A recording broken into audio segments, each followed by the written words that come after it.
10월 23일 금요일 하나님께서 저희에게 주시는 말씀은 예레미야 50장 33절부터 46절까지의 말씀입니다. 말씀을 읽도록 하겠습니다. 만군의 여호와께서 이와 같이 말씀하시니라. 이스라엘 자손과 유다 자손이 함께 학대를 받는도다. 그들을 사로잡은 자는 다 그들을 붙들고 놓아주지 아니하리라. 그들의 구원자는 강하니 그의 이름은 만군의 여호와라. 반드시 그들 때문에 싸우시리니 그 땅에 평안함을 주고 바벨론 주민을 불안하게 하리라. 여호와의 말씀이니라. 칼이 갈대아인의 위에와 바벨론 주민의 위에와 그 고관들과 지혜로운 자의 위에 떨어지리라. 칼이 자랑하는 자의 위에 떨어지리니 그들이 어리석게 될 것이며 칼이 용사의 위에 떨어지리니 그들이 놀랄 것이며 칼이 그들의 말들과 병거들과 그들 중에 있는 여러 민족의 위에 떨어지리니 그들이 여인들같이 될 것이며 칼이 보물 위에 떨어지리니 그것이 약탈되리라. 가뭄이 물 위에 내리어 그것을 말리리니 이는 그 땅이 조각한 신상의 땅이요 그들은 무서운 것을 보고 실성하였음이니라. 그러므로 사막의 들짐승이 승냥이와 함께 거기에 살겠고 타조도 그 가운데에 살 것이요 영원히 주민이 없으며 대대에 살 자가 없으리로다. 여호와의 말씀이니라. 하나님께서 소돔과 고모라와 그 이웃 성읍들을 뒤엎었듯이 거기에 사는 사람이 없게 하며 그 가운데에 머물러 사는 사람이 아무도 없게 하시리라. 보라, 한 민족이 북쪽에서 오고 큰 나라와 여러 왕이 충동을 받아 땅끝에서 일어나리니 그들은 활과 투창을 가진 자라. 잔인하여 불쌍히 여기지 아니하며 그들의 목소리는 바다가 설레임 같도다. 딸 바벨로나, 그들이 말을 타고 무사같이 각기 내 앞에서 대열을 갖추었도다. 바벨론의 왕이 그 소문을 듣고 손이 약하여지며 고통에 사로잡혀 해산하는 여인처럼 진통하도다. 보라, 사자가 요단의 깊은 숲에서 나타나듯이 그가 와서 견고한 처소를 칠 것이라. 내가 즉시 그들을 거기에서 쫓아내고 택한 자를 내가 그 자리에 세우리니 나와 같은 자 누구며 출두하라고 나에게 명령할 자가 누구며 내 앞에 설 목자가 누구냐. 그런즉 바벨론에 대한 여호와의 계획과 갈대아 사람의 땅에 대하여 품은 여호와의 생각을 들으라. 양떼의 어린 것들을 그들이 반드시 끌어가고 그들의 초장을 황폐하게 하리니 바벨론이 약탈당하는 소리에 땅이 진동하며 그 부르짖음이 나라들 가운데 들리리라 하시도다. 아멘. 바벨론에 대한 하나님의 심판 내용을 계속 살펴보고 있습니다. 오늘 본문에도 바벨론이 심판받을 것이라고 하는 예언의 내용이 쭉 나오는데요. 오늘 말씀의 좀 특징적인 것은 그 바벨론에 대한 심판이 구체적으로 어떤 것으로 일어날 것인지에 대한 내용이 좀 언급이 되어 있습니다. 칼과 가뭄의 심판으로 임할 것이다 라는 말씀인데요. 35절부터 38절까지의 내용이 그 내용입니다. 칼로 심판할 것이고 가뭄으로 심판할 것이다 라고 하는 것이죠. 그런데 칼의 심판과 가뭄의 심판, 이 두 심판의 내용에 대한 그 범위, 양이 좀 다릅니다. 네, 칼의 심판에 대해서는 35절부터 37절까지 4절에 언급이 돼 있고, 그리고 가뭄의 심판에 대해서는 38절만 언급이 돼 있습니다. 그리고 한 가지 더 특징적인 것은요, 이 칼의 심판에 대해서 심판을 이야기하실 때에 4절의 말씀 안에 이 칼이라고 하는 단어가 5번이 사용이 됐습니다. 네, 이 말은 주로 칼에 의해서 심판이 될 것이다 라고 하는 말씀으로 좀 이해할 수 있을 것 같습니다. 그러니까 하나님께서 바벨론을 심판하시는데 칼과 가뭄의 심판을 하시는데 주로 칼로 심판하신다라고 하는 그런 의미를 저희가 좀 찾아내 볼 수 있습니다. 여기서 뭐 칼의 심판이라고 하는 것은 계속해서 언급했지만 이 바사 페르시아죠. 페르시아 군대에 의해서 심판하신다라고 하는 그런 의미가 담겨져 있다고 보면 되겠습니다. 가뭄의 심판, 가뭄의 심판은 자연을 대상으로 하는 심판이 될 것이고, 칼의 심판은 사람을 대상으로 하는 그런 심판이 될 것입니다. 일단 좀 먼저 말씀을 좀 보면 좋겠는데요. 35절부터 37절 보시면 여호와의 말씀이니라. 칼이 갈대아인의 위에와 바벨론 주민의 위에와 그 고관들과 지혜로운 자 위에 떨어진다. 칼이 떨어진다 하는 말은 칼을 가진 군대가 침략해 온다 하는 그런 의미죠. 칼이 자랑하는 자의 위에 떨어지리니 그들이 어리석게 될 것이며, 칼이 용사 위에 떨어지리니 그들이 놀랄 것이며, 칼이 그들의 말들과 병거들과 그들 중에 있는 여러 민족 위에 떨어지리니 그들이 여인들같이 될 것이며, 칼이 보물 위에 떨어지리니 그것이 약탈되리라.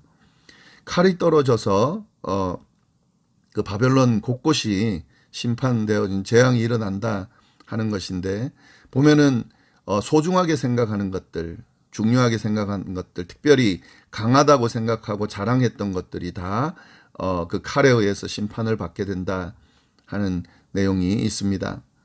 38절 내용 보면은요, 가뭄인데요. 가뭄이 물 위에 내리어 그것을 말리리니 이는 그 땅이 조각한 신상의 땅이요 그들은 무서운 것을 보고 실성하였음이니라.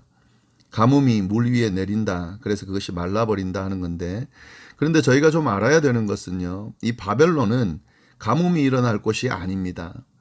이 바벨론이 위치해 있는 위치가요, 티그리스 강하고 유프라테스 강이 만나는 곳에 있어요. 메소포타미아 평원이라고 그러는데 그 평원을 이 바벨론이 소유하고 있습니다. 그래서 바벨론은 가뭄과는 좀 거리가 먼 그런 나라로 볼 수 있습니다. 그런데 가뭄으로 이 나라가 재앙을 받고 심판을 받는다 하는 거죠.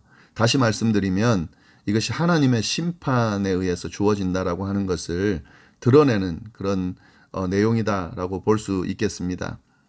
아까도 말씀드렸지만 이 칼의 심판은 사람을 대상으로 하는 심판이죠. 네, 그래서 바벨론 주민들, 또 바벨론 군대들, 그 가지고 있는 병거들, 뭐 이런 것들이 심판의 대상이 되는데, 이 가뭄의 심판은 자연이 심판의 대상이 되는 거죠. 하나님께서 자연을 대상으로 재앙을 내린다 하는 거죠. 그래서 여기에 나와 있는 그 뒷부분 38절 그 뒷부분과 연결을 해본다면, 가뭄이 내리는데 그 땅이 조각한 신상의 땅이다. 그리고 그 신상들이 무서운 것을 보고 실성하였다 하는 내용을 본다면 이것은 바벨론의 신에 대한 심판이다 하는 거죠. 지금 바벨론이 의지하고 있는 것들이 다 심판받는다라고 하는 그런 의미도 될 수 있습니다. 바벨론이 중요하게 생각하는 것들, 또 붙들고 있는 것들, 심지어는 의지하고 있는 그 신조차도 심판의 대상이 돼서 하나님이 심판하신다 하는 거죠. 이러한 재앙으로 인해서 바벨론 땅이 완전히 황폐하게 될 것이다 라고 하는 구절이 39절 40절인데요. 그러므로 사막의 들짐승이 승냥이와 함께 거기에 살겠고, 이 사막이 된다 하는 뜻입니다. 타조도 그 가운데 살 것이며 영원히 주민이 없으며 대대에 살 자가 없으리라.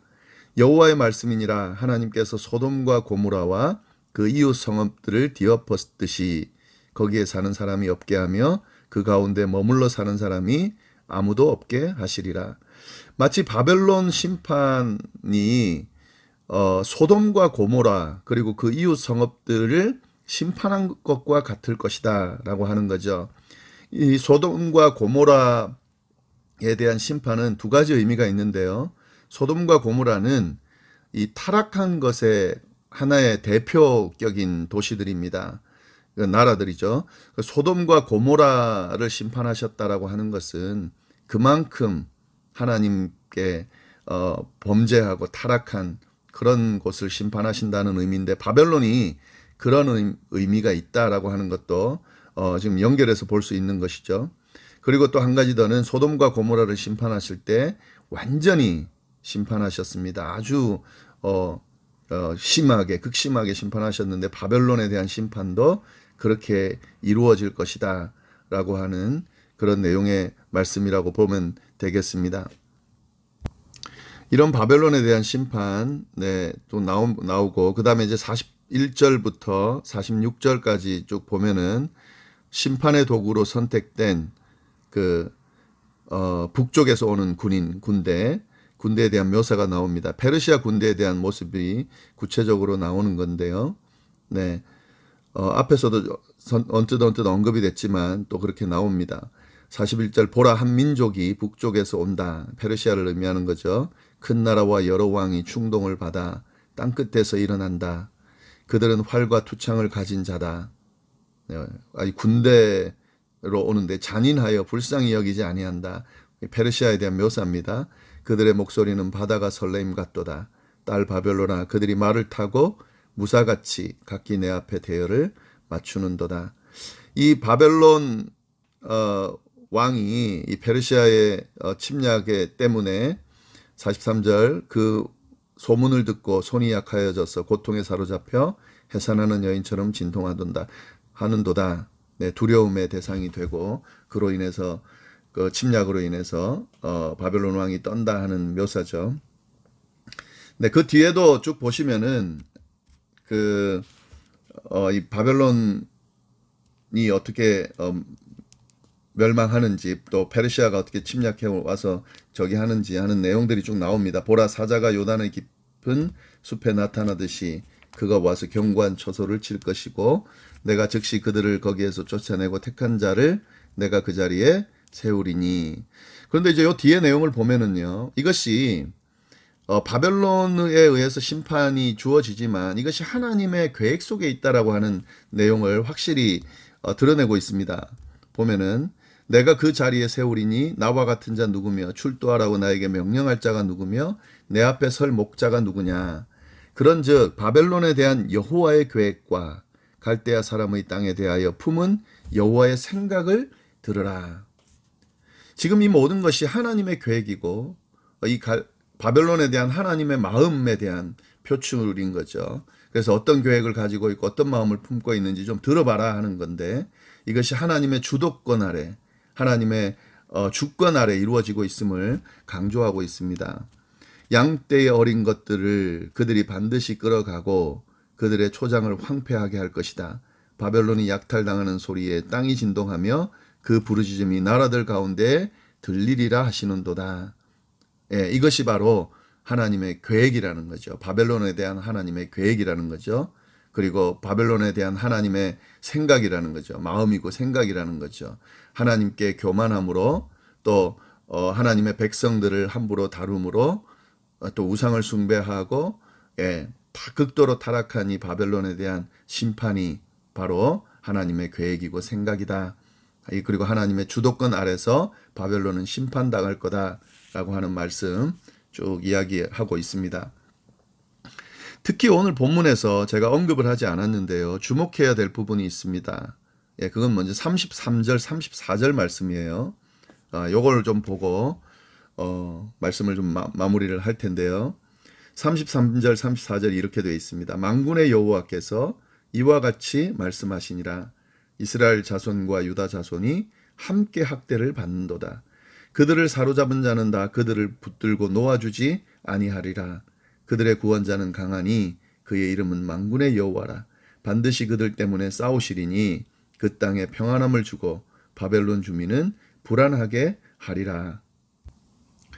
하나님께서 바벨론을 심판하는 이유가 언급이 되어 있습니다. 이 앞에서 저희가 살펴본 것은 바벨론이 이스라엘을 침략하고 침략했다 하는 거죠. 하나님의 도구로 바벨론이 사용되어서 이스라엘, 유다를 멸망시켰지만 그것 자체가 정당한 것은 아니다 하는 거죠. 그도 하나님 앞에서 또 심판의 대상이 될 수 있다 하는 거죠. 그들이 잘못한 것에 대한 징계가 반드시 있다 하는 거죠. 그들이 마치 하나님인 것처럼 교만해서 마치 하나님께서 심판하듯이 자기네들이 심판하는 것처럼 착각한 것에 대한 교만한 것에 대한 그런 대가가 반드시 주어진다 하는 그 이야기를 함께 했는데요. 네, 오늘 말씀 33절에 나오는 말씀을 보면은 좀 더 구체적으로 나옵니다. 예, 단순하게 그냥 이스라엘을 멸망시키는, 유다를 멸망시키는 하나님의 도구로 쓰여진 것 자체 때문에 하나님께서 하나님의 백성을 쳤기 때문에 심판하신다. 예, 요렇게만 하면 조금 부족함이 있는데요. 오늘 말씀 33절 보면은 그 이유를 좀 알 수 있을 것 같은데요. 이 지금 바벨론이 이스라엘 사람들을 학대했다고 나옵니다. 이것이 이유가 됩니다. 그들을 멸망시킨 것뿐만 아니라 그들을 포로로 데려가서 학대했다 하는 거죠. 이스라엘 자손과 유다 자손이 함께 학대를 받는다. 그들을 사로잡은 자, 바벨론이죠. 다 그들을 붙들고 놓아주지 않는다. 학대하는 것은 문제가 될 수 있습니다. 하나님의 백성을 학대한다라고 하는 것은 하나님의 존재 자체를 아예 무시하는 것과 같습니다. 하나님의 백성을 학대한다라고 하는 것은 하나님의 존재를 인정하지 않는 것이고 또 하나님의 이름, 하나님의 백성을 학대함으로 하나님의 이름에도 영향을 준다 하는 거죠. 지금 뭐 역사적인 내용들을 쭉 보면은 바벨론이 이스라엘 사람들을 이렇게 평온하게 대하지는 않았다는 기록들이 쭉 나오는데요. 예, 그것이 이제 학대합니다라고 하는 표현이 되어 있는 거죠. 네, 이런 부분에 대해서 하나님께서 그냥 용납하지는 않으신다 하는 거죠. 하나님이 이스라엘 백성들을 심판하시고 그들의 잘못을 깨우칠 수 있도록 징계를 내리시고 또 그래서 좀 더 나은 모습으로 세워질 수 있도록 그렇게 해서 심판에 가시는 이 과정에 있는 것인데 이 심판의 도구가 그걸 넘어서 버려서 하나님의 뜻, 하나님의 또 심판하시는 과정을 넘어서서 그들을 학대한다라고 하는 것은 이게 하나님 입장에서는 그게 문제가 되는 것이죠. 하나님의 백성을 그렇게 함부로 하는 것을 그냥 둘 수가 없다 하는 거죠. 그래서 하나님께서 바벨론을 심판하신다 하는 거예요. 34절 보면 그들의 구원자는 강하니 이스라엘의 하나님이라는 뜻입니다. 이스라엘을 구원하시는 그 구원자는 강하니 그의 이름은 만군의 여호와다. 이스라엘의 하나님은 만군의 여호와입니다. 모든 나라의 왕이신 하나님입니다. 그래서 반드시 그들 때문에 싸우신다. 하나님은 하나님의 백성을 지키시는 분이시고 하나님의 백성을 돌보시고 끝까지 책임지시는 분이신데 그를 학대하는 자를 하나님께서 그냥 두지 않으시고 그들 때문에 싸우신다 하는 거죠. 그래서 그들에게는 평안함을 주고 그를 학대하는 바벨론 주민은 불안하게 하신다 하는 말씀, 그 말씀이 오늘 본문 안에 담겨져 있습니다. 네, 오늘 말씀을 통해서 저희가 깨달을 수 있는 것 좀 정리해 보면은요. 예, 하나님께서는 사람도 다스리지만 자연도 다스리고 우상도 다스리니까 영적인 세계까지도 다스리시는 하나님이시다 하는 거죠. 하나님의 심판은 단순하게 사람에 대한 심판뿐만 아니라 자연에 대한 또 영적 세계에 대한 심판도 주어진다 하는 사실 오늘 본문을 통해서 저희가 좀 살펴볼 수 있었습니다. 그리고 한 가지 더는 이런 하나님께서는 당신의 백성, 하나님의 백성들을 돌보시고 지키신다 하는 거죠. 당신의 이름을 위해, 하나님의 이름을 위해서 친히 갚아주신다 하는 거죠. 그래서 하나님의 백성을 함부로 대하는 것은 굉장히 위험한 일입니다. 왜냐하면 그것은 하나님에 대한 하나님을 대하는 모습인 거고 하나님을 학대하고 하나님을 함부로 대하는 것이 되기 때문에 이 부분에 대해서는 아주 조심스러운 부분이 있다 하는 거죠. 하나님은 하나님의 백성들의 구원자시고 그의 이름 때문에 그 구원자라는 이름 때문에 그들을 지키신다 하는 거죠. 네, 이 내용 좀 잘 보면 좋을 것 같습니다. 이 하나님이 우리의 하나님이십니다. 우리가 믿는 하나님이고 우리가 지키시는 하나님, 또 우리가 계속 붙들고 끝까지 붙들어야 될 그 하나님이십니다. 이 하나님을 온전히 믿는 그런 신앙을, 믿음을 견고하게 가질 수 있기를 바라고 이 하나님과 동행하면서 우리의 삶을 살아갈 수 있기를 바랍니다. 기도하겠습니다. 하나님 아버지, 오늘 귀한 말씀 주셔서 감사합니다. 이 말씀 붙들고 또 오늘 하루도 승리할 수 있도록 인도하여 주옵소서. 특별히 모든 만군의 하나님, 그 하나님이 우리의 구원자 되신다는 사실, 우리의 하나님 되신다는 사실, 주님, 우리가 이 믿음 확실하게 붙들고 이 하나님과 동행하면서 어디에 있든지 늘 평온한 또 하나님의 뜻 안에서 머무는 그런 하루하루를 살아갈 수 있도록 주여 인도하여 주옵소서. 감사드리며 이 모든 말씀을 살아계신 예수님의 이름으로 기도드립니다. 아멘.